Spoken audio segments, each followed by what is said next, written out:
핸드폰은 진동으로 전화해 주시기 바랍니다.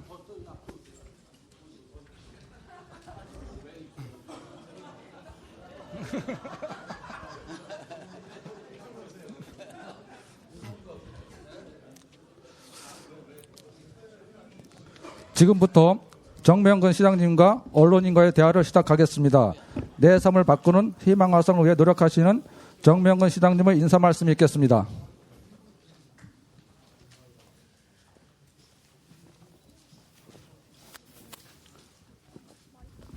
바로 시작하면 되는 건가요? 네, 이 300일이 뭐라고 또 오늘 보니까 300일이라고 하더라고요. 이렇게 많은 언론인들이 참석해 주셨는데요. 너무 감사드리겠습니다. 제일 먼저 오신 분이 누구세요, 오늘? 커피 쿠폰 드리세요. 제가 정말 보니까 선거가 끝난 게 작년 6월 1일이죠. 벌써 11달이 지났는데 정말로 눈 깜짝할 사이에 취임한 지 300일이 지난 것 같습니다. 그러다 보니까 기자분들도 그동안 몇 번 뵙고 했었는데 정말로 많은 것을 느끼는 그런 300일이 아니었나 생각합니다. 그런데 먼저 말씀드리고 싶은 것은 제가 여기저기 다녀보고 언론인도 만나고 서울에 있는 분들 또 정치인들에게 해봤자 시장 군수들이죠. 만나 뵈면은 우리 화성에 대해서 잘 모르시더라고요. 여기 계신 분들도 우리 화성시의 위상이라 하면 너무 건방진 것 같고 화성시에 대한 현황을 잘 모르시는 것 같아요. 어제도 모 기자하고 얘기하는 중에 우리 화성이 이렇게 많은 발전을 이루고 이러한 도시인지 처음 알았다고 하는 분들이 상당히 많이 있더라고요. 그래서 잠깐 화성에 대해서 이렇게 한번 설명을 드려도 되겠죠? 예. 우리 화성은 보니까 1949년도 8월에 화성군으로 개편돼서 쭉 군으로 있다가 2001년도에 우리 화성시가 되었습니다. 시 당시의 인구가 한 21만 명 됐죠. 그리고 2001년도 시 승격 이후에 동탄 신도시가 들어오고 봉담이나 향남, 남양 택지 개발이 되면서 2010년도에 50만이 돌파했어요, 인구가. 그러다가 인구가 쭉 증가해서 지난 2023년도 3월 말 현재 우리 화성시 인구는 97만 4,371명이 거주하고 있습니다. 금년 내에 100만이 될 것으로 예상되고요. 그렇게 되면 경기도에서는 네 번째, 전국에서는 다섯 번째 100만 시민 시대가 됩니다. 우리 면적은 다 아시다시피 844제곱킬로미터예요. 우리 화성이. 어느 언론에서는 600 얼마, 100 얼마 이렇게 하는 1000 얼마 하는데 844제곱킬로미터로 서울의 1.4배, 바로 인접해 있는 수원시의 약 7배가량 이렇게 넓은 지역이 우리 화성입니다. 화성에는 서울에서 30분 내지 1시간 거리에 있고 경기도의 서남부의 바닷가에 위치하다 보니까 대한민국의 축소판이라고 할 수 있는 게 우리 화성이에요. 바다도 있고 농촌, 어촌, 도시지역까지 다 있다 보니까 우리 화성에는 기업체가 현재 대기업 한 30여 개, 중견기업 1000여 개, 중소기업, 제조업체가 2만 6천 개 해서 총 2만 7,600여 개의 기업체에서 생산활동을 하고 있습니다. 그러다 보니까 지역 내 총 생산이 이게 3년마다 발표가 되는데요. 현재 통계가 2020년도에 발표한 거에 의하면 우리 화성시가 81조 8천억 원입니다. 지역 내 총 생산이. 2등인 시가 46조예요. 3등이 저 지방에 36조. 경기도에서는 수원 용인이 33조씩. 그러다 보니까 81조 8천억, 한 82조 정도 되죠. 거의 배 이상이 되는 지역이 우리 화성입니다. 경제 수치상으로는. 그리고 작년도에 우리 화성에 있는 기업이 총 수출액이 206억 달러로 경기도 내 1위예요. 그리고 또 50만 이상 대도시의 고용률도 1위.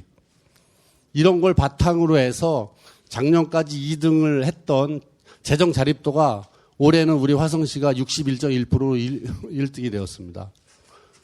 그리고 가장 중요한 거는 우리 화성시가 지난 6년 동안 전국 최초로 지방자치단체 종합 경쟁력 평가지수에서 6년 연속 1위를 하고 있는 것입니다. 그래서 현재 우리 화성시가 이렇게 존재하고 있어요. 이런 화성시에 대해서 아는 분들이 잘 없으시더라고요. 여기 오신 분들은 다 알고 계시죠?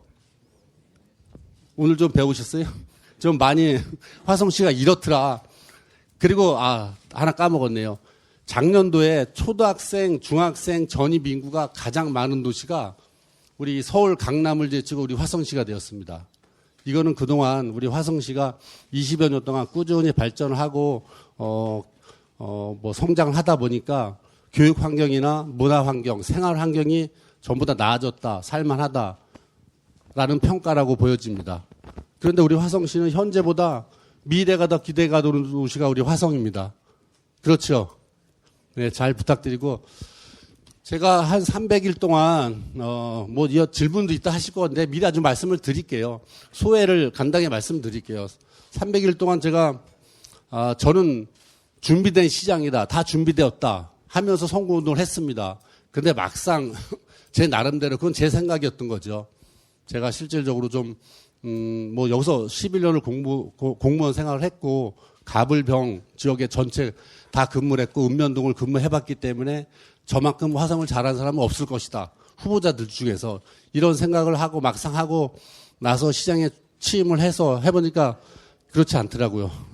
제가 모르는 분야도 너무 많고 상당히 복잡한 도시가 우리 화성이 아닌가 이렇게 생각합니다. 우리 화성은 잘 아시다시피 그 권역별 특색이 아주 뚜렷한 지역이에요. 화성은 동탄 신도시, 도농 복합지역, 원도심이라 그러죠. 봉담, 병점, 봉담, 남양, 향남 이런 원도심 지역, 또 농촌 지역, 어촌 지역, 산업 지역이 명확히 구분되어 있는 지역입니다. 그러다 보니까 각 지역에서 요구하는 행정 수요가 다 제각각인 거예요. 다 틀린 거죠. 그래서 시에서 인류적인 행정 집행이 곤란한 곳이 우리 화성입니다. 우리 공무원들이 상당히 고생을 하고 있는 지역이 화성이에요. 그리고 화성은 20년 동안 조금 전에 말씀드린 대로 시 승격 이후 20년 동안 꾸준히 성장을 했습니다. 꾸준히 아니라 급격한 성장을 했어요. 행자부에서도 행정적인 뒷받침을 못해 줄 정도로다가 이렇게 성장을 했습니다. 그렇다 보니까 여러 가지 부분에서 미흡한 게 있죠. 행정체계도 그렇고 기반시설, 특히 생활 기반시설 같은 부분에서는 불균형적인 발전이 이뤘던 건 사실입니다. 그래서 저는 이러한 근본적인 문제는 알고 시장을 시작을 했기 때문에 저는 학습하는 기간을 줄일 수 있었다고 봅니다. 남들은 모르는 사람은 와서 이런 현황을 파악하고 등등등 지역 여건 파악하는데 아마 힘들었을 거예요. 근데 저는 그나마 이런 대략적인 거는 알고 시작했기 때문에 좀 낫다고 생각했는데 그런데 중요한 거는 이런 현황을 어떻게 해결할 수 있을까? 어떻게 우리 화성이 지속 발전 가능하게 만들 수 있을까에 대해서 고민한 기간이 지난 300여일이 아니었나 이렇게 생각합니다. 그래서 저는 전문가도 만나고 각 지역 주민들 계속 만났죠. 그래서 지역 현장 목소리도 듣고 하면서 해결 방법을 찾으려고 상당히 노력을 하지 않았나 생각합니다. 그래서 주민들 작년 7월이죠. 7월 취임과 동시에 주민들 28개 읍면동 찾아가서 인사도 드리고 또 권역별 주요 사업 설명회도 드리고 이런 과정에서 또 화성에서 박병화건이 터지고 이번에 또 전세에 또 난방비 같은 등등등 큰 일들이 생겨가지고 상당히 좀 동분서주하면서 상당히 힘들게 이렇게 지내지 않았나 이런 생각하면서 시장으로서 이런 화성이 지금까지 성장하고 발전할 것은 다 알고 계시잖아요. 그 시장으로서 그럼 어떻게 안정적으로 화성을 미래를 그려갈 수 있을까, 발전할 수 있을까에 대한 고민이 상당히 많은 기간이 이 300일이 아니었나 생각합니다. 저는 매일 아침에 출근하면서도 차 안에서 고민을 하고 있어요. 그런데 지금 같은 그 시스템 상으로는 모든 책임과 권한이 시장 한 사람한테 집중되어 있는 것도 상당히 문제라고 생각합니다. 그래서 저는 이 업무를 도저히 전지전능한 사람도 아니잖아요, 제가. 다 알 수가 없어요. 근데 지금 같은 시스템에서는 시장이 다 알아야 되는 거예요. 다 해결해야 되고. 그렇기 때문에 저는 이러한 문제점을 알기 때문에 업무 국장들한테 분담을 해서 좀 책임과 역할을 좀 부여하는 그런 작업을 좀 진행하고 있습니다. 하여튼 오늘 300일을 맞이해서 이렇게 많은 분들이 오셨는데요. 하여튼 또 사업들에 대해서 뭐 이렇게 논의도 하고 할 건데 제가 신규 사업만 해도 꽤 많이 되더라고요. 제가 시장이 되고 나서 아까 말씀드린 그래서 어떻게 할까? 그래서 이걸 해야지 하고 쭉 신규 사업도 있고 또 우리 화성 같은 경우에는 국책 사업이 상당히 많이 있어요. 대규모 택지 개발 계획, 철도망 등 여러 가지 있고 또 현안사항, 특례시라든가 여러 가지 현안사항도 있고 뭐 군공항 문제도 그렇고 이렇게 하다 보니까 상당히 바쁘고 힘들고 또 상당히 외로운 게 이 시장의 자리가 아닌가 이렇게 생각됩니다. 그나마 우리 언론 브리핑을 통해서 우리 시의 현황을 한 달에 한 번 정도 설명드리고 또 소통할 수 있는 그런 시간을 가진 것은 그나마 보람이 있는 것이 아니나 생각되고 앞으로도 계속해서 한 달에 한 번 정도는 시정의 주요 현황이나 이슈들에 대해서 우리 언론인 여러분을 통해서 이렇게 설명드리고 시민들과 소통하는 그런 자리를 계속 갖도록 하겠습니다. 다시 한번 이렇게 참석해 주셔서 감사드리고요. 그냥 개별적으로 그냥 간담회니까 앉아서 이렇게 대화하는 식으로 그렇게 진행하는 건가요? 네. 네, 예. 그렇게 진행하도록 하겠습니다. 감사합니다. 다음은 시정 주요 현안에 대해 질의 답변 시간을 갖도록 하겠습니다. 질의 내용은 화성시 시정이나 비전에 대해 질의해 주시기 부탁드리며 지역적인 사항이나 특정 이해관계에 대한 질문은 상기해 주시기 바랍니다. 질의가 있으신 언론인께서는 먼저 손을 들어 사회자의 지명 받으신 후 질의가 아니라 그냥 이렇게 대화하는 거 아니에요? 대화? 간담회는? 그렇죠. 먼저 몇 분만 그러면 네, 그럼 먼저 제가 그냥 저 할게요. 그냥 편안하게 시나리오 없는 거죠? 예, 시나리오 없이 그냥 편안하게 왜 지정 안 하셨는데 네, 뉴스 줌 정진태 기자입니다. 지금 화성이 폭발적으로 인구가 증가하고 있죠. 그래서 사실은 각 31개 시군들이 안전에 대해서 무척 신경을 쓰고 있습니다. 더군다나 또 1, 4분기, 2, 4분기가 이상 기온, 엘니뇨 현상으로 인해서 지금 전염병이 창출을 한다는 예상을 기상청이나 식약청에서 하고 있어요. 이제 화성시가 이제 90만이 넘어가고 있는 그러한 장면에 97만이라니까요. 네. 97만 4천 명. 100만이 가까우는 장면에 전염병 예방 대책 그거하고 건설 안전 문제는 어떻게 지금 대처를 하고 계신지 그 두 가지만 좀 전혀 예상하지 못한 질문을 처음에 하시는데 전염병에 대해서는 우리 사스 옛날에 사스가 나왔고 작년에 한 3년 전에 코로나로 인해서 전염병에 대한 거는 상당히 심각한데 예측이 안 되는 거예요. 이 전염병에 대해서는. 그래서 지방자치단체에서 어떤 전염병이 발생하겠지 하고 대응할 수 있는 여력은 안 됩니다. 솔직히.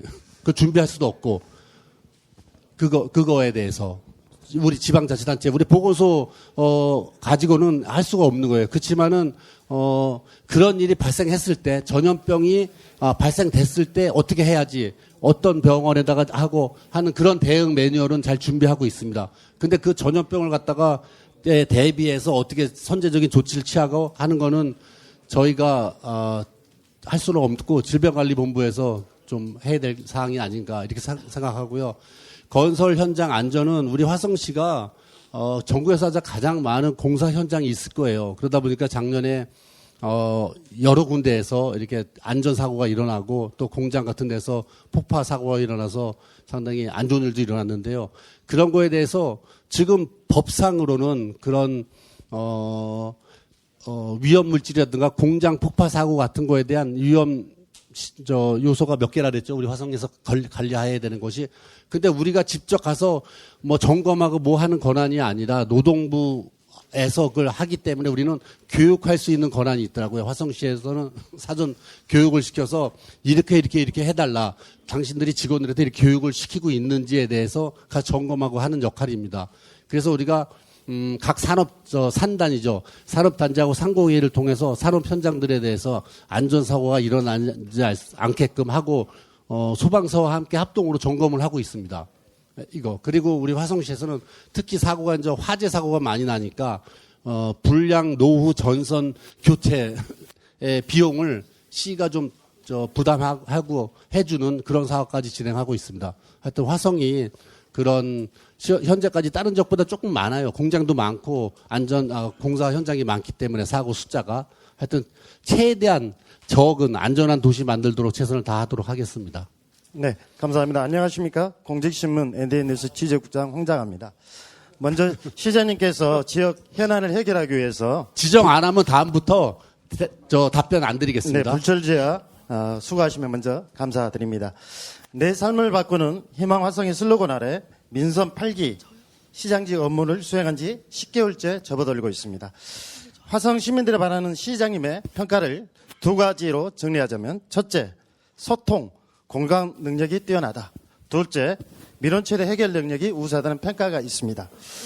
시장님 신년사에서 밝혔듯이 화성 특례시 출범을 준비하기 위해서는 교통 인프라 구축을 통해 균형 발전을 이루하시겠다고 하셨는데 현재 진행상이 어떻게 되는지 답변 주시면 감사하겠습니다. 예, 특례시는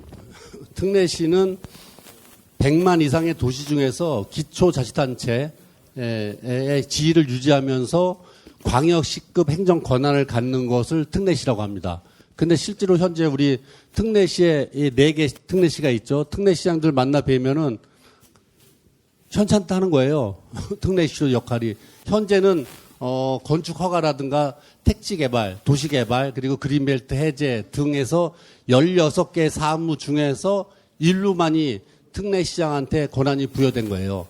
정확한 수치는 제가 기억이 안 나는데 예를 들어서 그린벨트 해제 같은 경우에 그동안은 뭐 10만 평이든 100만 평이든 다 도지사 거쳐서 국토부의 승인을 받았는데 그 중에서 뭐 10만 평 이하는 자치단체장한테 이제 특례시장한테 준다 하는 그런 권한의 일부만 이렇게 부여받고 있다 하더라고요. 그래서 이제 특례시가 되면은 저희가 현재 있는 4개 특례시장과 함께 실질적으로 재정 특례 그리고 시민들의 삶을 개선할 수 있는 그런 분야가 많이 있습니다. 그런 분야에서 실질적인 좀 권한을 달라고 법 개정도 하고 건의사항을 할 생각이고 제 생각에서는 현재 우리 화성시가 특례시와 함께 추진되어야 할 것 중에서 가장 중요한 것이 바로 구청 설립입니다.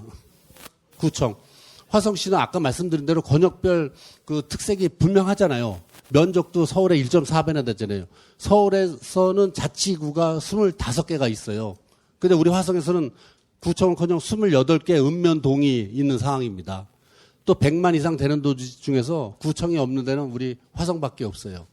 그러다 보니까 어쩔 수 없이 출장소라고 하는 그런 궁여지책으로 자구책으로 출장소를 구청보다 훨씬 권한이 없는 구청 그런 출장소 체제를 유지하고 있는데요. 우리 화성같이 하여튼 면적도 넓고 권역별 특색이 뚜렷한 이런 지역에서는 반드시 구청이 설립되어야지만 특례시로서의 역할 기능을 수행할 수 있지 않을까 이렇게 생각됩니다. 그래서 지난달에 행자부에 가서 강력히 건의를 드렸고 또 행자부에서도 인식을 하고 있더라고요. 화성에 대해서. 그러니까 제 계획은 하여튼 특례시가 발족하는 2025년도에 같이 구청이 4개 구청 최소한 4개가 설립돼서 같이 개청식을 갖고 발족했으면 좋겠다 하는 생각입니다. 최선을 다해서 하여튼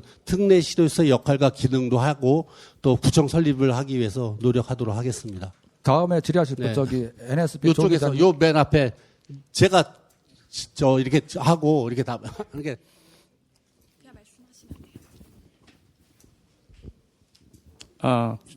저 뉴스백의 김동초 기자라고 합니다. 예. 지금 시장님께서 그 화성시에 대한 설명을 해주셨는데 제가 밤에 그 파악해본 바로는 그 어떤 대단한 도시입니다, 진짜. 뭐 일단 재정 자립도도 1위고. 어제까지는 모르셨죠. 어제 낮에까지는. 예, 낮에까지는 예. 몰랐습니다. 오늘 때문에 그 파악을 해봤는데 예. 그 국제 컨설팅 회사 그 맥켄지에 의하면 2025년에 화성시가 세계 그 4대 도시에 들어간답니다. 뉴욕과 더불어. 예. 그러니까 어마어마한 도시가 되는 거죠. 예, 그렇게 되면은 제가 이제 제일 그 화성시의 예민한 문제를 한번 여쭤보고 싶어요. 네. 그게 뭐냐면은 화성시가 그 수원시랑 그 갈등을 빚고 있는 군공항 이전 문제입니다. 그래서 일단 그 세계 4대 도시가 되려면 공항이 반드시 필요합니다. 근데 이걸 이분법적으로 군공항을 이전하면서 국제공항 그 신설이라는 쪽을 묶어서 패키지로 했기 때문에 이게 문제에 봉착했는데 국가적으로 제가 그 인하대학교 항공과 그 최성철 교수랑 여러 차례 미팅을 했어요. 그래서 그 2차 공항이죠. 이제 인천국제공항이 2025년에 포화 상태가 된답니다. 1, 2차 활주로도 다 이미 증설을 했는데 그것 갖고도 모자르대요. 그래서 그 최정철 교수랑 그 면담을 해본 결과 우리나라 영국의 어떤 벤치마킹이죠. 영국 국제공항에서 서부로 23km 떨어진데 히드로 공항이라고 있습니다. 저희랑 위치도 비슷하고. 그래서 반드시 이걸 필요로 풀어 나가야 되는데 그 군공항과 함께 묶어서 오니까 자꾸 그 딜레마에 빠지는데 만약에 화성시 단독으로라도 그 국제공항을 추진할 수 있는 거 국가적인 차원에서 그 국제공항 건설은 국책 사업이지 않습니까? 그러니까 그런 차원에서 화성시가 어마어마하게 커질 텐데 그 국제공항은 피할 수 없는 필수적인 문제입니다. 그 부분에 대해서 시장님의 고견을 좀 듣고 싶습니다. 고견까지는 아니고요. 우리 맥킨지에서 2015년도에 발표했죠. 화성이 2025년 10년 후에 세계 7대 부자 도시 중에서 4개 부자 도시가 된다고 발표했는데 그때는 아무도 안 믿었잖아요. 진짜 화성이 뭐 저도 공무원이었지만 그때 뭐 꿈이라고 생각했죠. 근데 현실적으로 10년이 안 된 지금 봤을 때 저희가 아까 말씀드린 81조 8천억 원은 대한민국에서 가장 높은 금액이에요. 세계적으로 명품 도시, 명품이라면 여러 가지가 있지만은 정말로 잘 사는 명품 도시는 1인당 GRDP 생산액이 10만 달러인 도시가 명품 도시라고 합니다. 한번 자료는 제가 안 찾아봤는데 현재 1인당 그 도시에 1인당 10만 달러를 이상을 생산하는 도시가 몇 개 없을 거예요.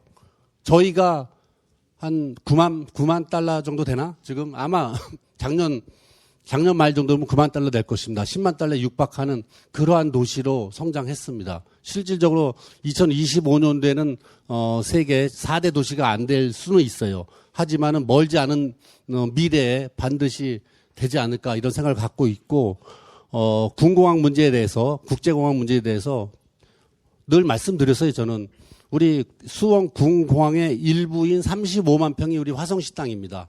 그리고 현재 있는 수원 군공항으로 인해서 우리 화성 주민의 많은 화성 시민들께서 불편을 겪고 있어요. 피해를 받고 있어요. 그렇기 때문에 저나 우리 시민들도 군공항의 이전을 찬성하는 거예요. 우리 군공항 이전하고 거기를 새롭게 미래 산업을 위해서 개발하자 하는 거에 찬성합니다. 근데 수원 군공항을 그대로 옮겨서 화성으로 옮기는 거에 대해서는 우리 화성 시민들, 대다수의 시민들께서 이건 아니지 않나 하는 게 현재 이런 분위기이고요. 국제공항 문제에 대해서는 국제공항은 수원 군공항 얘기가 앉아 이 군공항 얘기를 하다가 국제공항으로 전환된 거잖아요. 그렇다 보니까 아까 말씀하신 대로 국제공항은 국책 사업이에요. 수원시나 경기도나 화성시 기초자치단체에서 나서서 해결할 수 있는 문제는 아니라고 봅니다.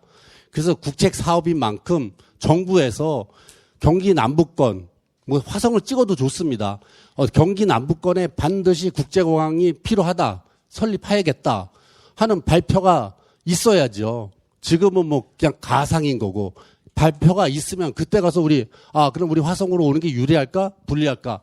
그때 가서 논의할 수 있는 거지. 현 단계에서 국책 사업이 결정되지도 않았는데 지금 가서 유치한다, 찬성한다, 반대한다 하는 것은 우리 지역 간에 지금 군공항으로 인한 피해를 보는 지역, 이전하는 지역, 주민 간의 갈등, 수원과 화성시의 갈등만 증폭시킬 거라고 저는 보고 있습니다. 그래서 현실적으로 우리가 할 수 있는 거는 현재 수원 군공항으로 인해서 상당히 많은 재산권 피해를 보고 있어요. 건축 고도나 행위 제한 등. 그거를 주민들이 피해받고 있는 이거에 대해서 어떻게 하면 최소화시킬 수 있는 방안을 마련하는 것이 우선적인 과제지 이 지역에서 우리가 할 수 있는 거 된다 안 된다 하는 걸 가지고 논쟁할 그런 단계는 아니라고 봅니다. 예, 예. 죄송합니다. 저 어르신. 예. 네, 경기문화신문의 김춘식 기자입니다. 시간이 많이 흘러서 간단하게 질문드리겠습니다. 송산 신도시 건설 사업에 대해서 중간 진행 과정이 궁금합니다. 간단한 송산 설명. 그린시티요? 드림시티, 송산 송산 드림시티. 그린시티. 예, 예, 그린시티. 제가 송산 한국수자원공사에서 하고 있는 사업이잖아요. 그래서 제가 올 1월인가 작년 12월에 만나 뵀어요. 거기 진행되는 사항들에 대해서. 그랬더니 올해 거기를 6개 공구가 3개 공구로 나눠서 토목공사는 시작을 했습니다. 현재 토목공사를 하고 토목공사 하는데 1, 2년이 걸린다고 하더라고요. 2년을 잡고 2년 뒤에 아마 아파트 건설 회사한테 아마 땅을 분양하겠죠. 그렇게 되면 아마 분양이 돼서 진행될 걸로 보고 있습니다. 예. 예. 그냥 말로 하세요. 이제 K 부동산에서 김규민 기자입니다. 지금 화성시 가장 이슈 전세 사기 관련 이제 대책이 필요하실 텐데 원희룡 장관님 만나 뵙고 계속 대책 마련을 하고 계신 걸 알고 있습니다. 그러니까 보도자료 관련해서 긴급 TF팀 구성하셔서 전세 피해 방지 센터 운영, 긴급 주거 지원, 공인중개사 전수조사, 재벌 방지 대책 모니터링 준비하셨는데 혹시 무자격 부동산 컨설팅 등 무자격 업소 관련 조사 여부가 좀 빠진 것 같고요. 그리고 이제 강서구에서는 대규모 임대사업자 전수조사 한다라고 나왔었는데 지금 화성시에서도 대규모 임대사업자 특히 100채 이상 소유한 임대사업자 관련된 조사를 하실 계획이 있으신지. 예. 예. 또 하나 잊어버리기 전에 빨리 말씀드릴게요. 바로 제가 지난 금요일 날 지시를 해서 20채 이상 그 소유자들을 조사했어요. 엄청 많더라고요. 362명. 362명이 20채 이상을 소유하고 있는 겁니다. 어떤 사람은 20채, 어떤 사람은 50채, 어떤 사람은 100채 이상도 있는 사람이 있어요. 그런 사람이 362명이에요. 그러니까 362명이다 보니까 10채씩만 해도 3,600채잖아요. 엄청나게 많은 분들이 지금 다주택은 아니죠. 그 오피스텔을 보유하고 있더라고요. 그와 관련해서 이제 전세입자들 피해가 예상되는 혹시 부실 우려 주택에 대해서 네. 화성 도시공사 내지 어떤 별도 기관 등이나 특수법인으로 화성시에 직접 매입 여부도 혹시 검토하시는지 궁금합니다. 네. 우리 화성시 케이스는 좀 다른 데하고 좀 달라요. 이 케이스가 언론을 통해서 보셨겠지만은 우리는 이런 케이스예요. 그 오피스텔 장씨 부부가 252채 그리고 지씨 90년생 지씨가 44채 이렇게 갖고 있는 거예요. 지금 피해가 접수되고 있는 거는. 그런데 그 장씨 주부나 이 지씨나 오피스텔 분양가는 1억 3천이에요. 1억 3천 아닌 것도 있어. 하여튼 1억 3천이야. 대부분이 그 정도 되는데 전세를 1억 4천 내지 1억 5천에 놓은 거예요. 그 차액이 있는 거죠. 그래서 부동산 어제 그저께 원희룡 장관하고 부동산 안에 가서 여쭤보니까 화성은 전세 수요가 있기 때문에 분양가보다 같거나 높은 금액으로 전세가 이루어진다고 하더라고요.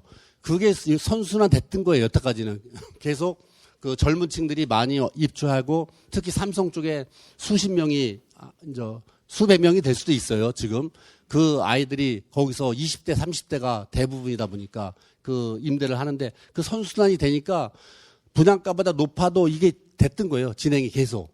근데 이런 일이 생기니까는 아직 시기가 도래하지 않아서 계약 기간이 뭐 모르는 사람도 있고 아니면 어떻게 하지 걱정하는 사람도 있는데 몇 사람에 대해서는 먼저 됐어요. 1년짜리 계약도 있고 2년짜리 계약이 있는데 이게 이제 된 거예요. 시간이. 곧 다음 달, 2달 뒤에 나 나갈 거니까 전세금을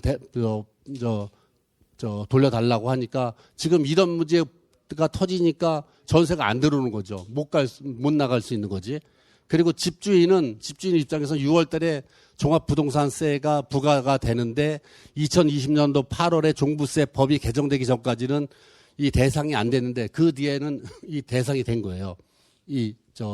이 오피스텔 소유자도. 그러니까 200채면 한 채만 해도 101억씩만 해도 200억이잖아요. 세금 계산한 건 체계를 제가 잘 모르겠지만 하여튼 상당한 종부세가 부과될 것으로 예상이 되니까 이 사람은 미리 세입자들한테 이러이러한 상황이니까 너네들이 등기를 쳐가라. 이거를 현 전세 가격에 등기 쳐가라고 얘기를 했는데 사람들이 알아보니까 뭐 현재 매매가는 싼데 전세 비용보다.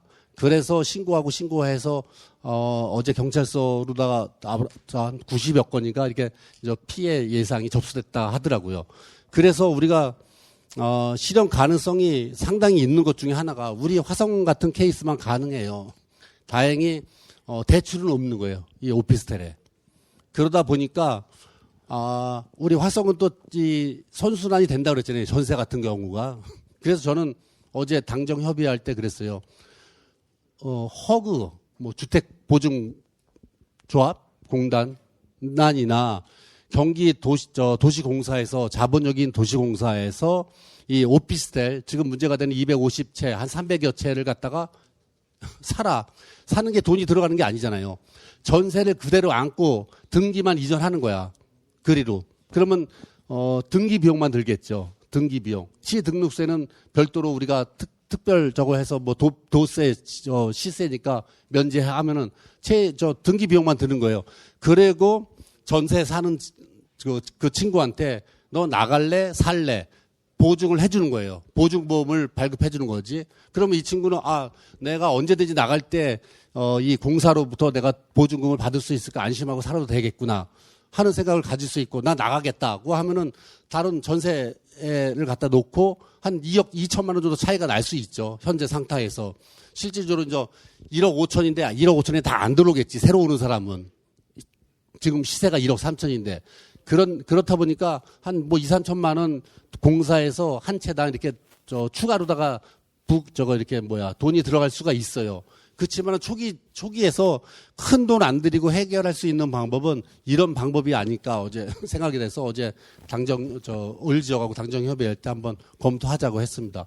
이렇게 해서 해결하는 것이 큰 무리 없이 이렇게 돌아가고 나중에 이 오피스텔 가격이 다시 올라갈 수도 있고 또 화성 같은 경우에도 청년주택이라든가 기업체에서 기숙사가 없잖아요.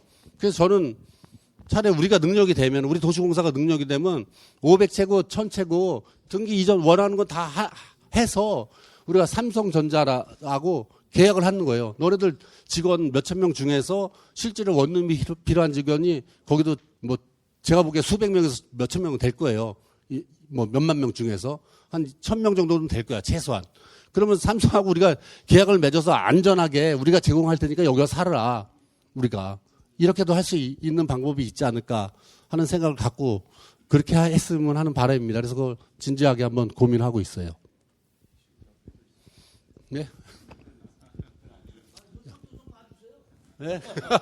예. 왼쪽 보겠습니다. 네, 뉴스 파노라마 백이백 기자입니다. 지자체장 중 300일 언론인과의 대화는 처음이십니다. 정병근 시장님의 민선 8기 핵심 공약 중에 하나가 테크노폴이라고 합니다. 일반 시민들에게 굉장히 생소한 단어인데요. 어떤 의미를 담고 있고 현재 추진 중인 사항은 어떠신지 좀 궁금해서 질문드리겠습니다. 테크노폴이 이제 잘 모르시잖아요. 테크노폴 아마 뭘까 대략적인 걸 하더라도 잘 모르시잖아요. 그래서 한번 간단하게 설명을 드릴게요. 테크노폴은 미국의 실리콘밸리 있잖아요. 실리콘밸리나 일본의 쯔쿠바, 프랑스의 소피아 앙티폴 같은 최첨단 산업 도시를 통틀어서 테크노폴이라고 합니다. 테크노폴은 한 개의 정책 아니면 사업이 아니라 제가 얘기한 테크노폴은 화성의 100년 미래를 위한 비전이라고 이렇게 봐주시면 돼요. 큰 의미에서. 그래서 테크노폴은 4개의 요소가 가장 중요해요. 구성 요소가.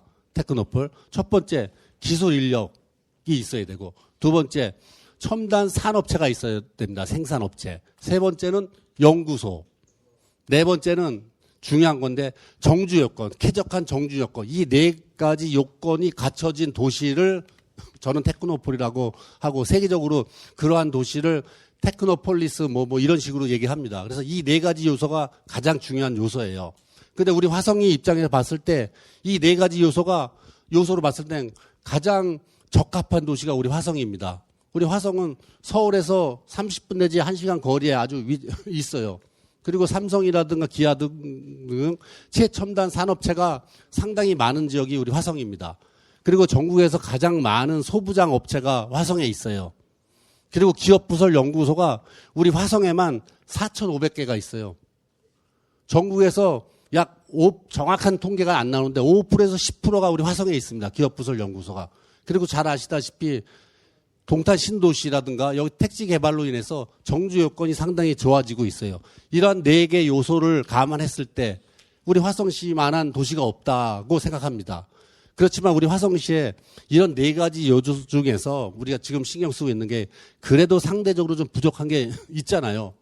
그게 저는 전문 기술 인력을 갖다가 끌어들이는 거라고 봅니다. 현재까지는 전문 기술 인력이 판교 라인 무슨 라인 있잖아요. 그러다 보니까 우리 화성까지 현재 와 있는 기술 인력 외에 추가로 더 끌어들이는 게 상당히 어려운 형편은 맞습니다.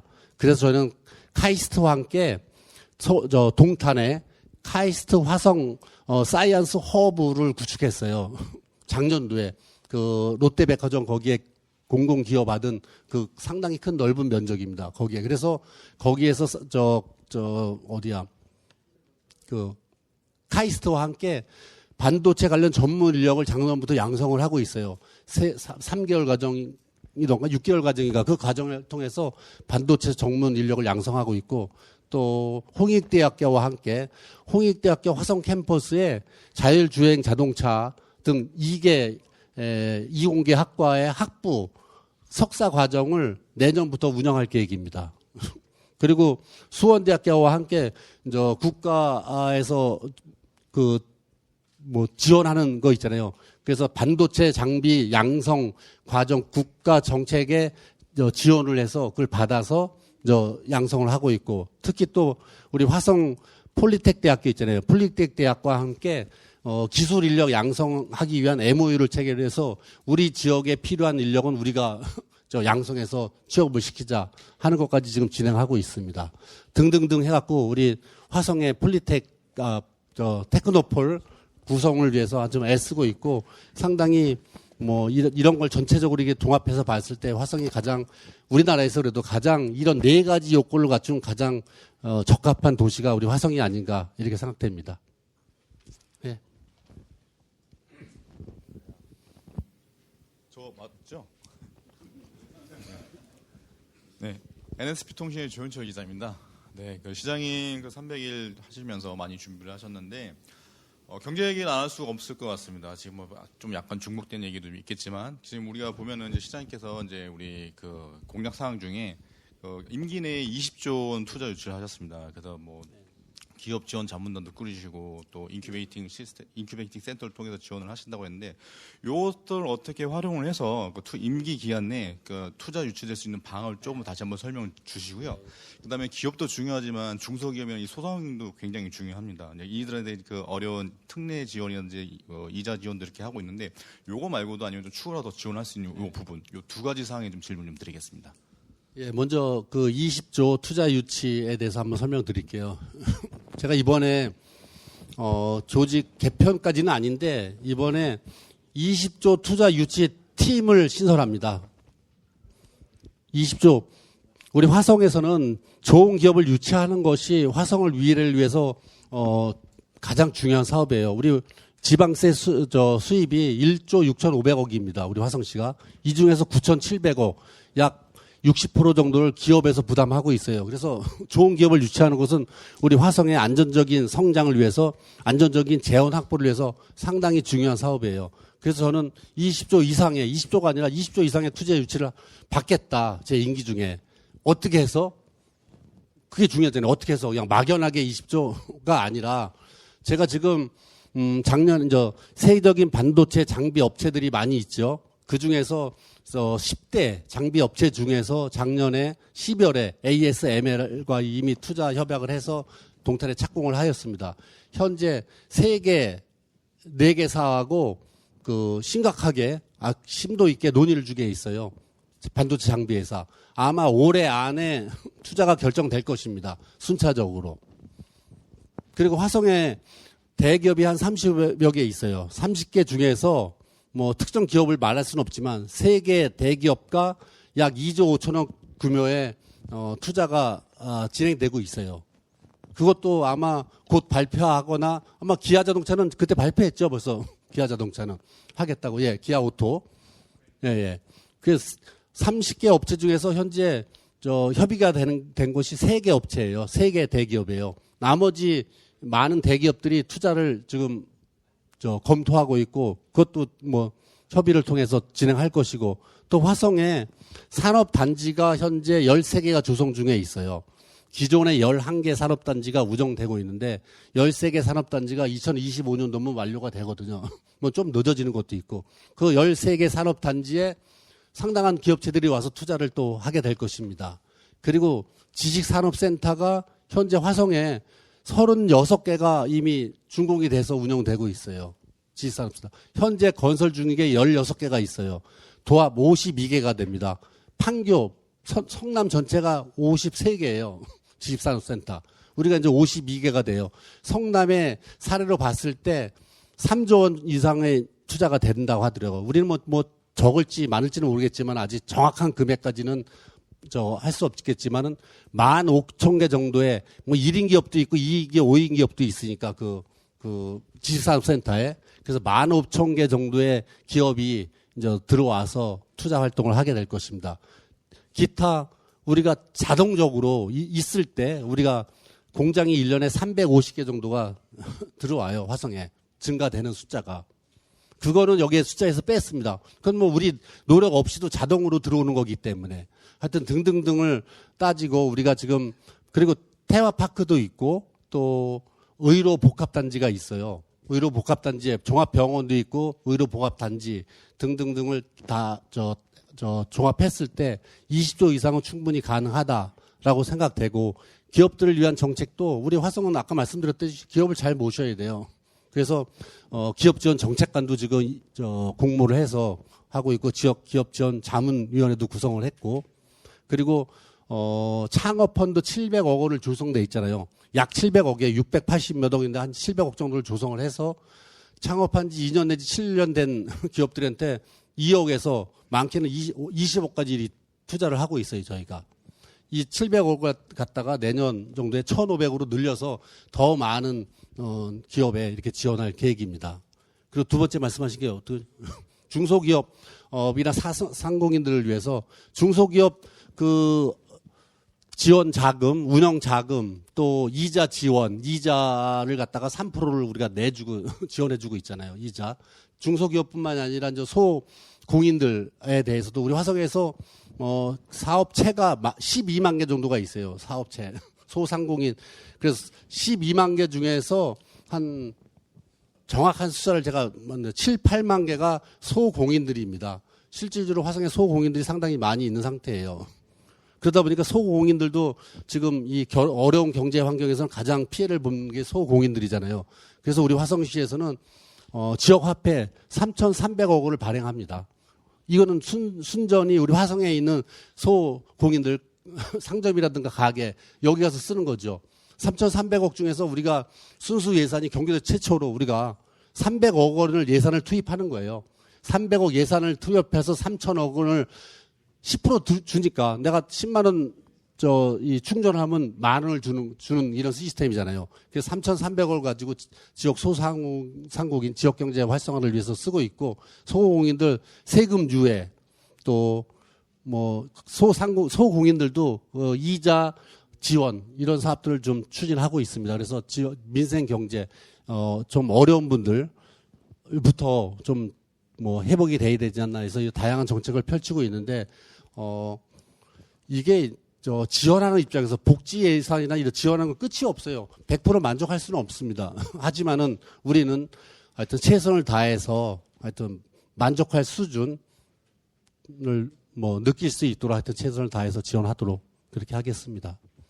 저 맨 먼저 몇 시에요 지금? 예. 그 카메라 옆에 예. 예. 말씀하셔도 다 들릴 것 같아요. 네, 저희 유수다의 최광묵이라고 하고요. 그 서두에 말씀하셨듯이 그 화성이 도시개발이 굉장히 많이 진행되는 지역입니다. 그러다 보니까 그거에 따라서 환경 영향평가, 교통 영향평가 이런 많은 영향평가들이 외부 기관에서 하는데 이것에 대한 부실을 많이들 말씀하세요. 뭐 일례로 교통 영향평가 잘못됐다고 많이 말씀하시는 뭐 중해제약 지역이라든지 아니면 도로 교통이 많이 막히는 삼천병마로 이런 부분에 대해서 우리 화성시 자체적으로 인허가 과정에서 그것을 좀 더 전문적으로 거르고 시민을 위해서 편의보다는 좀 더 안정적인 편안한 시민을 위해서 그걸 개선하실 방안을 갖고 계신지 여쭤보고 싶습니다. 아마 공무원이 그런 교통 영향 평가를 낼 수 있는 역량이 안 되니까 아마 전문기관에 의뢰를 해서 전문기관에 객관적인 평가를 아마 받아서 처리를 할 거예요. 그러다 보니까 이거는 우리 시에서 어떻게 하는 것보다는 그런 환경 영향 평가는 전문기관에서 전 자세히 모르겠지만 퍼뜩 생각나는 것이 규정이나 법을 개정해야 될 것 같아요. 그 중해제약 말씀하셨는데 그 사람들이 봤을 때는 그 일부에 대해서만 교통을 갖다가 개선하면 되는 건데 실질적으로 나중에 보면 이게 자치단체 몫이 돼버리거든요. 이게 그 뒤에 더 넓은 면적까지 더 미래까지 보고서 결정을 해줘야 되는데 그렇지 않기 때문에 근시안적으로 하는 건지 일부러 비용을 적게 하는 건지 아니면 사업 시행자의 로비에 의한 건지는 모르겠지만은 하여튼 제가 보기에도 상당히 소극적으로 그런 평가가 이루어지는 건 사실인 걸로 보여집니다. 그렇다고 해서 우리가 다른 자체 역량이 있는 것도 아니고 전문기관에 의뢰할 수밖에 없는 그런 상황이에요. 그래서 그거에 대해서 어떻게 할까 고민을 하고 있는데 그래서 저는 공무원들한테 100% 그 교통 영향 평가가 이렇게 해야 된다고 하면 120, 30%를 우리가 요구를 하자. 우리가 저 주변까지 미래를 보고 요구를 하자 하고 있습니다. 그래서 그걸 사업 하시는 분한테 관철시키려고 교통 영향 평가에서 100을 하라 그랬을 때 우리는 120, 130을 요구하는 거죠. 그래야만 우리 그 이후에 자치단체가 부담하는 비용이라든가 행정적인 소모가 상당히 줄어들 걸로 예상됩니다. 그렇게 하도록 애쓰겠습니다. 여성? 예. 예.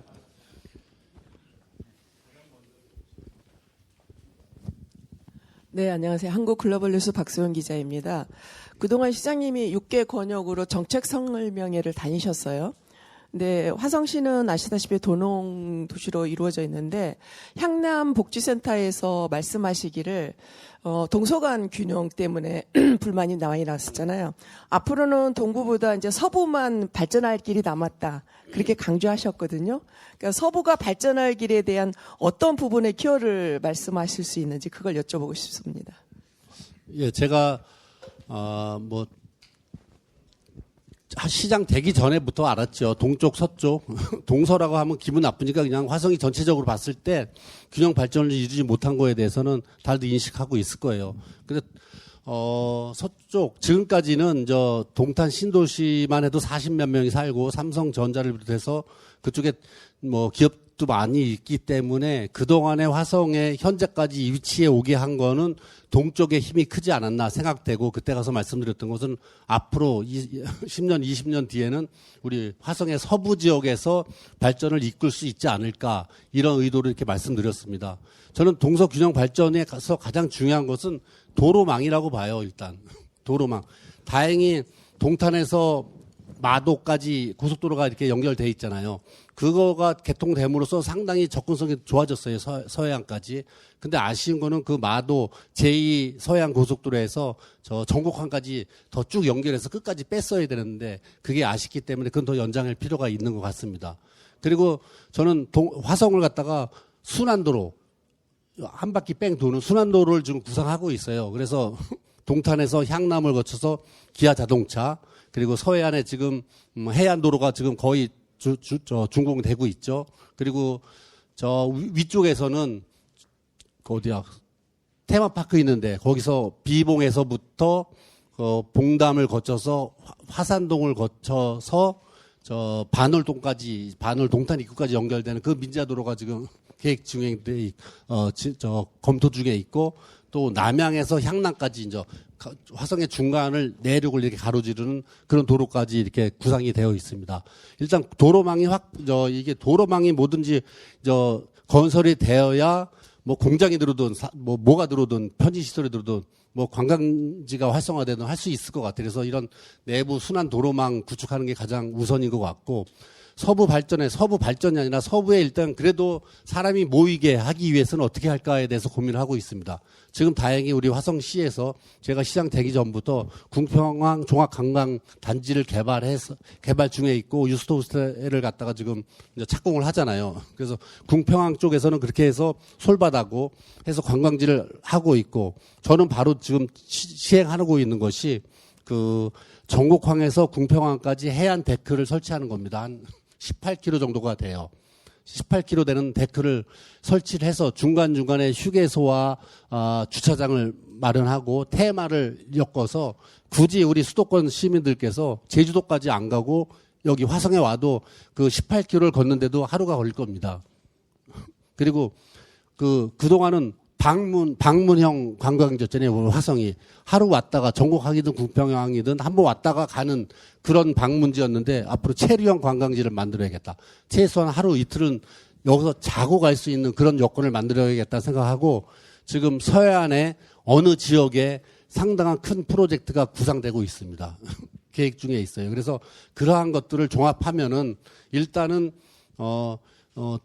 그 해안 서해안 우리 72km 해안이 가장 긴 지는데 해안부터 개발을 하면서 서해안 발전의 이제 중심 축으로 삼고 또 테마파크가 들어오고 뭐 여러 가지 관광 자원을 연계한다면은 서해안 개발이 더 가속화될지 않을까 생각하고 제 생각에는 낙조가 아름답잖아요. 우리 서해안이. 그래서 서해안까지 굳이 빌딩이 들어오고 아파트로 지을 것이 아니라 서해안만은 유럽의 그런 쾌적하고 그런 도시가 있듯이 우리 화성 서쪽만은 그렇게 했으면 어떻겠까 하는 생각에 하여튼 그런 고급 전원 주택 단지 위주로 또 개발되면은 상당히 좋지 않을까 하는 생각을 갖고 있습니다. 예? 옆에? 예, 옆에. 몇 분이에요? 이거 10시? 예, 시장님, 얼마 안 남았네요. 예. 300일 동안 열심히 뛰어오신 거 축하드리고요. 그리고, 지금 미래를 논하자면 지금 기후위기라든지 기후대책, ESG를 논하지 않을 수 없는 부분이 있는데, 화성시가 지금 준비하고 있는 ESG 관련 그 공직자들의 업무 파악이라든지 또 인지도라든지 이런 부분에 대해서 어떻게 준비하고 계신지 궁금하고요. 한 가지만 더 여쭤보자면 행정의 달인이시잖아요. 우리 시장님은 행정가 출신이니까. 달인 아닙니다. 네. 그래서 행정 아까 그 분산하는 권력 구조를 얘기하셨는데 실질적으로 그 달리는 신문고라든지 아니면 찾아가는 뭐 의회 이런 식으로 지금 경기도 의회 같은 경우는 이렇게 운영을 하고 있는 부분도 있고 손 시장님 같은 경우는 이제 버스를 투어하면서 이렇게 하는 부분이 있는데 시장님의 모든 장소를 다 가실 수는 없다고 그렇게 봅니다. 그래서 혹시 그런 부분에 대해서 특별한 태스크포스 팀을 하나 꾸리셔가지고 지금 행정이 따라가지 못하는 그 화성시의 그 발전 속도를 조금 그 맞춰갈 수 있는 보조할 수 있는 그런 기구를 따로 설립하실 생각은 없으신지 궁금합니다. 말씀하신 기구부터 말씀드리면요. 우리가 시정연구원을 올 7월 1일 발족할 계획입니다. 지난 3월 달에 행안부에서 승인이 났죠. 우리 시정연구원 설립에 대해서. 시정연구원에서는 현재 우리 공무원들이 공무원 체제 구성이 현 사무 위주로 구성이 돼 있어요. 공무원들이 현재 부여되어 있는 사무를 처리하는데 필요한 인력 위주로 구성됐다 보니까 미래를 위한 거라든가 갑자기 새로운 사업 이런 거에 대해서는 현재 있는 인원이 감당하기 상당히 어려운 거예요. 그런 상황에서 미래를 구상한다, 화성의 10년 뒤에를 계획하고 뭐 한다, 이거는 있을 수 없는 일이에요. 지금 같은 체제에서. 그래서 시정연구원을 저희가 개원해서 시정연구원에서 그런 역할을 좀 할 수 있게끔 화성에 대한 미래를 그리고 현황을 파악을 하고 대처를 할 수 있는 그런 것 갖다 시정연구를 통해서 지금 하려고 하고 있고요.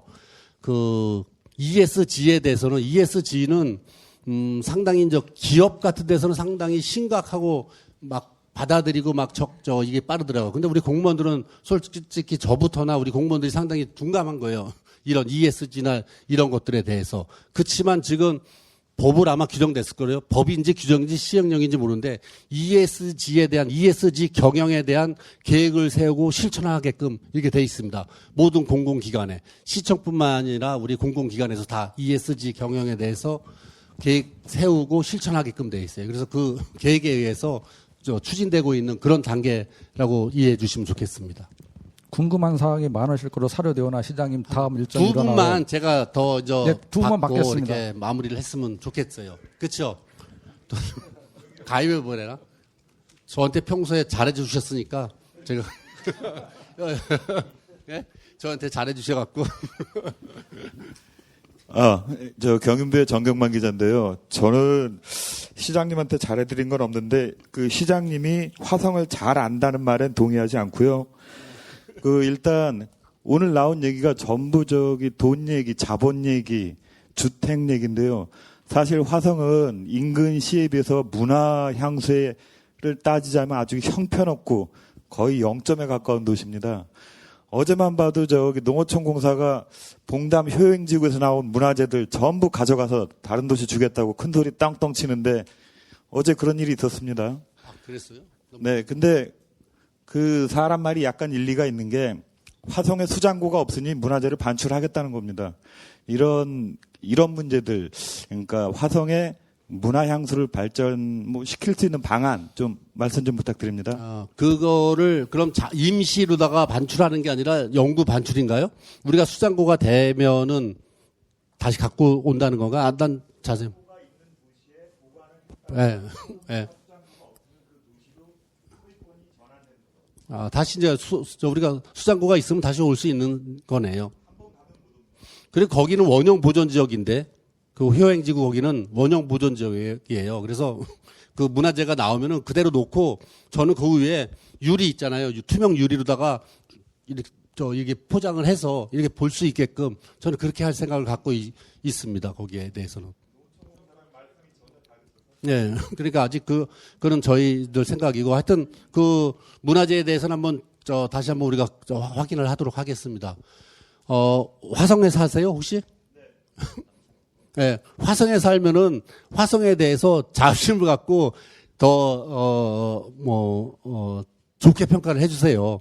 우리 화성에 사는 분들이 화성을 갖다가 문화적으로 낙후됐어, 교육이 낙후됐어, 생활이 불편해 하면 남들이 보기에 더 그렇게 보일 수 있고 우리 공무원들도 그 말에 침체가 돼서 시민들께서 이렇게 생각하는데 우리가 해봤자지 뭐 이런 생각을 가질 수 있거든요. 그래서 저도 화성이 안타까운 것이 경제자라든가 인구라든가 여러 분야에서 상당히 성장을 했어요. 근데 화성이 가장 취약한 것 중에 하나가 문화예술 분야가 상당히 취약한 걸 알고 있습니다. 600석 이상 되는 공연장이 없는 거예요. 우리 100만 인구 도시에. 이게. 그러한 것이 진짜 현실입니다. 그래갖고 저는 지금 다행히 제가 오기 전에 동탄에 1,500석 규모의 문화예술 트라이앤 파크가 조성되면서 진행되고 있고 저는 동쪽에 있으니까 이 서쪽에도 하나 종합 예술회관 공연장을 갖다가 조성을 해서 우리 시민들도 조성하는데도 시간이 걸리니까 우리 시민들께서도 굳이 서울까지 가서 공연을 안 보고 우리 화성시에서 또 수원 시민들도 우리 화성에서 보러 올 수 있게끔 그걸 준비를 하고 있고 문화예술에 대한 거는 우리 공무원들도 저도 공무원 했지만은 가장 또 전문 지식이 취약한 게 이쪽 분야인 거예요.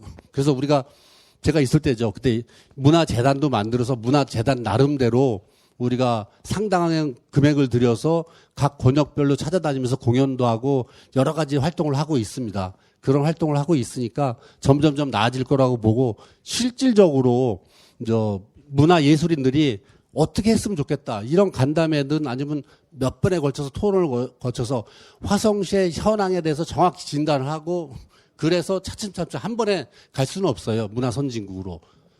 그러다 보니까 현실은 이렇다. 그러면 나가기 위해서는 어떻게 해야 된다 하는 그런 논의 자체를 좀 시작을 했으면 하는 생각입니다. 하여튼 사실 화성에 사는 게 자부심을 느끼실 수 있는 문화적으로 여러 가지 그렇게 만들도록 노력하겠습니다. 마지막으로 한 분만 제가 듣고 이거 하고서 손드신 분들 중에서 못하신 분들은 나중에 다음 달이든 아니면 뭐 기회가 있을 때 이렇게 하는 걸로 하고, 예, 아까부터 말씀드렸는데 여기 마지막으로 하는 걸로 마치도록 하겠습니다. 아유, 밥값하게 해주셔서 고맙습니다. 데일리와 이균 기자입니다. 오늘은 평소와 다른 현안보다 격이 없는 대화의 자리라고 알고 있습니다. 그래서 평소 하지 못했던 질문 2가지만 짧게 드리겠습니다. 하나는 12년을 민주당 소속 시장이 나왔거든요. 그 다음에 이제 그렇게 될 경우에 어느 지자체 같은 경우는 인사 문제에서 한직에 밀려서 뭐 10몇 년을 그냥 보내는 경우도 있고, 이런 공무원들이 말하지 못하는 그런 사연들을 많이 들었습니다. 시장님께서는 그 인사에 대해서 그런 부분은 어떤 마음가짐으로 살펴보고 계신지 궁금하고요. 또 하나는 이 화성시가 아무래도 급성장하는 도시인 만큼 그다음에 수도권에 위치하고 있기 때문에 그 중앙 언론에 상당히 관심을 많이 받고 있어요. 그래서 저는 그 지방 지역 언론들이 화성시에서 역할이 분명히 있는데 그 경쟁력에 밀려서 제목하기가 상당히 힘든 그런 환경입니다. 이런 지역 언론에 대해서는 어떤 견해를 갖고 계시고 또 어떻게 또 지역 언론의 활성화를 위해서 관심을 가지실지 거기에 대해서 묻고 싶습니다. 제가 잘못 지적 드린 것 같아요. 어려운 말씀을 해주셨는데, 하여튼 그 인사 문제는 저는 민주당으로 시장이 됐지만은 시장이 되고 나서 보니까 당 색깔을 띄워서 정책적인 거를 집행할 거는 5%? 5%도 안 되는 것 같아요. 이 당 사람이 됐든 저 당 사람이 됐든, 제가 이 보수 쪽의 당에 있는 시장도 모셔봤고, 민주당 분도 모셔봤어요. 근데 시장의 역할은 당하고 크게 영향을 미치는 게 아닙니다. 실질적으로 행정을 하다 보면. 그리고 저는 똑같이 우리 화성시에 있는 공무원들과 똑같이 실무 공직자, 9급부터 시작해서 쭉 공무원 생활을 해봤기 때문에 그분들의 애환이라든가 상황, 뭘 원하는지 그래도 남들보다는 많이 알고 있어요. 이해를 많이 하고 있을 것입니다. 저는 인사에 있어서 처음부터 저는 그랬어요. 한 5대5 정도로 하겠다. 연공서열, 그리고 능력, 발탁. 근데 실질적으로 권한은 시장이 뭐 진급을 시키고 싶다고 해서 할 수 있는 권한이 없어요. 법 개정해야 됩니다, 이거는. 이거 인사위원회에서 결정하게 돼 있어요, 법에는. 인사위원장이 부시장이에요. 시장이 아니라. 아무튼 저는 인사에 있어서, 물론, 우리 화성에도 3천여 명이나 되다 보니까 불이익 받는 부분이 있을 수 있죠. 부각이 안 되거나, 뭐, 동료들한테 좋은 평가를 못 받거나, 일을 안 하거나, 뭐, 이런 사람들 있겠죠. 그렇지만은 저는 공평하게 하려고 하고, 뭐, 당색을 말씀하신 당은 전혀 관계없고, 저는 얼마나 열심히 일을 하느냐가 가장 중요한 요소가 되지 않을까 생각합니다. 이 일에 대한 뭐 성과까지를 보면 좋겠지만, 성과는 아니더라도 최선을 다해서 하는 모습, 저 같은 생활을 해봤기 때문에 뻔히 보이잖아요. 알잖아요. 하여튼 열심히 노력하고 하려고 하는 직원들을 더 발탁하고 더 우대하는 그런 정책을 펴도록 하겠습니다. 그리고 지방 언론은 처음부터 제가 올 때부터 그랬어요. 지방 언론의 역할이 분명히 있다. 지방이 아니라 지역 언론에서도 분명히 있다고 저는 인정을 해드렸고, 간담회 요청해 왔을 때 여태까지 한 번도 거절한 적이 없습니다. 그 지역 언론인들이 몇 분씩 간담회 요청하면 전 다 만나서 애환도 들어드리고 건의사항도 듣고, 또 거기서 이러한 이슈들에 대해서 이렇게 논의도 하는 자리를 가졌습니다. 지역 언론, 분명히 우리 화성에서는 2가지, 일단은 공무원들이 열심히 일할 수 있는 자극제가 될 수 있어요. 감시 기능을 해주시잖아요. 또 하나는 홍보 기능을 해주시잖아요, 우리.